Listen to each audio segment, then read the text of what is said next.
pampabalik, pampaamo, pampaswerte sa negosyo, pampaswerte sa tayaan, maging sa trabaho. Ang gagawin mo lamang sa Money Magnet Wishing Lucky Charm na to o hugis kamay na to ay isusulat mo ang bawat kahilingan mo sa isang malinis na papel. Kahit anong kahilingan ay isulat mo, walang kota. Mas marami, okay lang.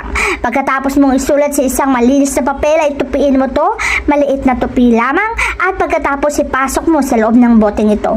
Bulungan ng kahilingan at ang kahilingan mo na yan ay mapapasayo. I-manifest and affirmation upang katuparan ng pangarap ay darating sa buhay mo. Pampaswerte, pampabalik, pampaswerte sa negosyo, tayaan at trabaho. Ang lahat ng bagay na yan ay makakamtam no, siksikliglig at nag-uumapaw. Kaya't isulat mo at i-manifest mo ang bagay na to upang magkaroon ng katuparan sa buhay mo. Hindi ka na magigipit at hindi mo na poproblemahin ang pera sa buhay mo. Ang swerte ay kusang darating